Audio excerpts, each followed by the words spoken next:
Olá, está no ar o Boletim Legislativo com as principais notícias desta quinta-feira. E como você já sabe, logo mais às 5h30 da tarde tem sessão plenária com transmissão ao vivo pela TV Câmara. E quinta é dia de votação de projetos de lei. Por isso, nós preparamos na reportagem mais detalhes sobre os principais projetos que estão na pauta de votação da sessão de hoje. Segue em rito urgente um projeto de lei complementar enviado pela Prefeitura que altera algumas regras do Estatuto dos Servidores Públicos e dos planos de carreira dos servidores e professores do município. A proposta recebeu uma emenda assinada por 12 vereadores. Ainda deve ser apreciado o projeto do vereador Juvenil Silvério, que apresenta regras para os serviços de capina, limpeza e construção de muretas, muros e guias em prédios da cidade. Outras duas propostas são do vereador Valdir Alvarenga, ambas sobre a causa animal. A primeira prevê garantir desconto no IPTU para os contribuintes que adotarem um animal doméstico mantido pelo centro de zoonoses ou resgatado das ruas. Já a segunda matéria proíbe acorrentar e prender animais domésticos em locais impróprios para a saúde dos mesmos. Ainda está na pauta o projeto do vereador José Dimas, que inclui no calendário oficial de festas e comemorações do município a Feira de Educação e Intercâmbio.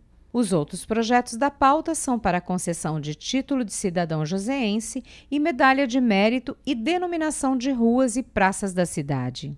A pauta completa você confere no nosso site, na aba Sessões Plenárias. Agora é hora da nossa agenda de serviços. Fique de olho nas vagas de trabalho disponíveis no PAT de São José.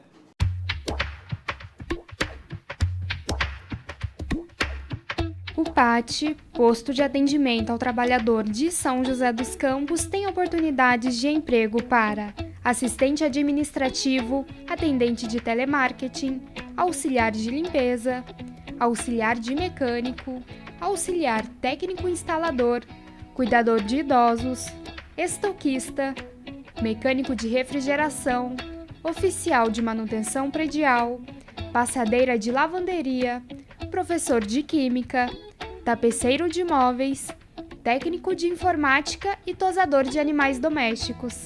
Ainda há vagas para pessoa com deficiência no cargo de ajudante de cozinha. Para se candidatar, basta comparecer ao PAT levando RG, CPF, carteira de trabalho e o cartão cidadão.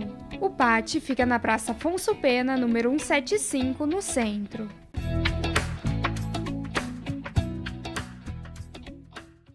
Neste mês é comemorado o Dia Mundial da Água e, para celebrar a data, são realizadas por todo o país inúmeras ações educativas. E para esse tema tão importante não passar em branco, preparamos uma reportagem apresentando para você a situação das represas da nossa região. Lembrando que a preocupação com a gestão dos recursos hídricos é também foco do trabalho dos vereadores. Olhando assim para as represas que compõem a Bacia do Paraíba do Sul, até pode parecer que o volume dos nossos rios estão em situação de normalidade, mas não é bem assim. Atualmente, a bacia opera com volume útil de 45%, menos da metade do volume total. Para se ter uma ideia, em 2013, esse percentual era de 65% e ainda assim passamos por um período de crise hídrica um ano mais tarde. Por isso, o momento é de alerta, como lembra a vereadora Renata Paiva, líder do movimento em defesa da Bacia do Paraíba do Sul. Para tornar a situação ainda mais grave, a expectativa é que o período de inverno seja mais seco que o normal, com baixa na quantidade de chuvas. Nós vamos iniciar um período de estiagem, onde praticamente não se tem chuva. E, segundo as previsões, será um inverno rigoroso, seco. Como chegaremos no final do ano? Se nós chegarmos numa condição de água desfavorável nos nossos reservatórios, com certeza nós estaremos passando por sérios problemas no abastecimento humano, na agricultura, na indústria, nos demais usos, enfim, nós precisamos realmente repensar, né, as nossas atitudes, os nossos comportamentos e passar a cobrar daqueles que são responsáveis também, né, que são os governos, os municípios, que também não fazem a lição de casa. A região do Vale possui 4 represas, sendo elas a de Paraibuna, Santa Branca, Jaguari e Funil. Além do abastecimento de São José dos Campos, a Bacia do Paraíba do Sul é responsável ainda pelo fornecimento de água para o estado do Rio de Janeiro e para o sistema Cantareira, na região metropolitana de São Paulo. Essa realidade também coloca em xeque o futuro das cidades do Vale quanto à disponibilidade de água. E como lembra a vereadora Renata Paiva, aponta a importância do poder público na gestão dos recursos hídricos. Uma das minhas preocupações com mais uma transposição, além do Rio de Janeiro, para São Paulo, foi fazer com que a nossa região sofresse a perda, né, de algumas empresas e que outras que poderiam vir para cá deixassem de vir, como já está acontecendo na região de Campinas, Piracicaba. Por quê? Porque não tem água para fornecer para as empresas. Novos empreendimentos imobiliários não estão recebendo licenciamento por falta d'água. Nós também aqui, com todo o nosso comprometimento, podemos também sofrer riscos, né? Por isso nós temos que ter medidas de contingência, né, para garantir, né, a sobrevivência da nossa região. Infelizmente, hoje nós não temos. Então, não foram construídos novos reservatórios, medidas de contingências não aconteceram, investimentos são muito ínfimos, muito aquém daquilo que nós efetivamente precisamos. Os nossos reservatórios, existem centenas de pontos de erosão que precisam ser recuperados. Isso não aconteceu. Uma das promessas da nossa transposição para a Grande São Paulo é que esses reservatórios seriam recuperados, receberíamos investimento para isso, né? Assim como também, até hoje, não foi definido ainda o valor da cobrança pela nossa água que nós estamos mandando para lá, né? E a gente sabe que isso poderia reverter em investimento aqui para a nossa região, para o Comitê de Bacias Hidrográficas, né? Através do próprio FEHIDRO também, que é um fundo hídrico estadual, né? Que poderia beneficiar a nossa região com dinheiro carimbado. Mas a gestão das águas do Paraíba do Sul ainda conta com a ação do Legislativo e de órgãos reguladores e fiscalizadores, como o Comitê das Bacias Hidrográficas do Rio Paraíba do Sul e a ANA, Agência Nacional das Águas. A Câmara também tem uma atuação importante nesse processo.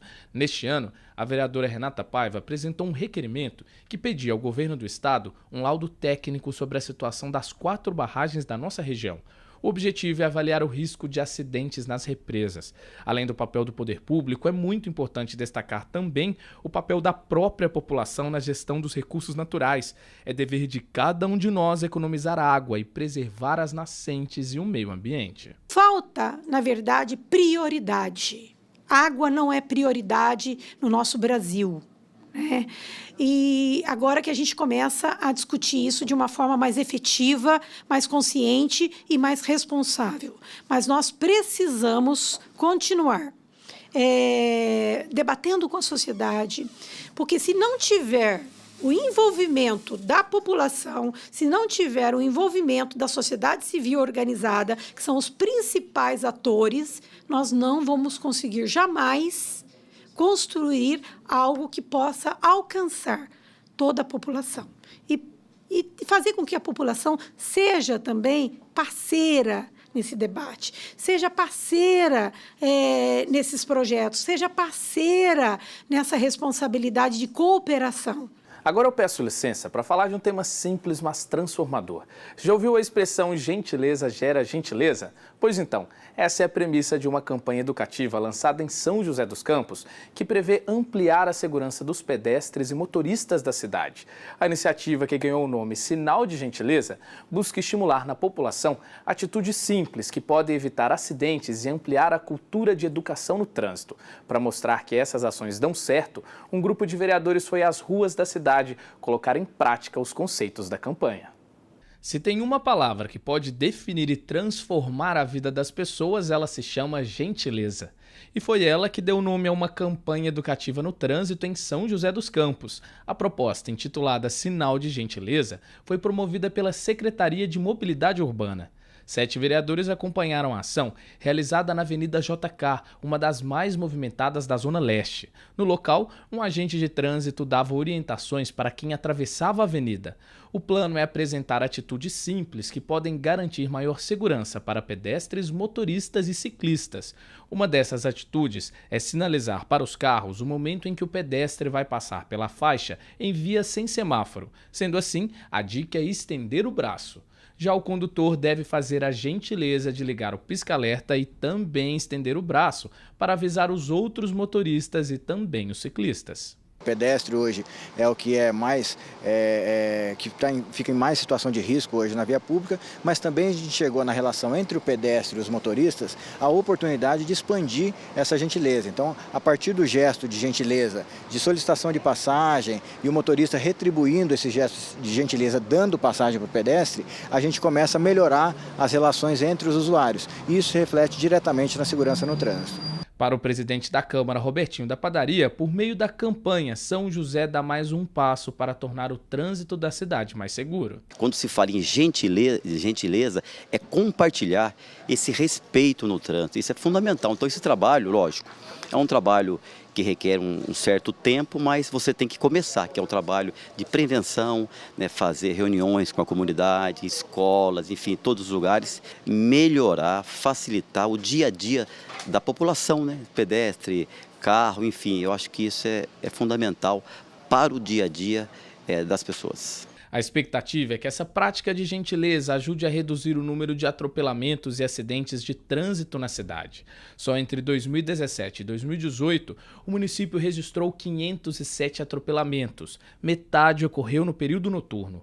Quanto às vítimas, os idosos representam 18,5% do total, porém 67% dos óbitos. E por que a Avenida JK foi escolhida pela campanha?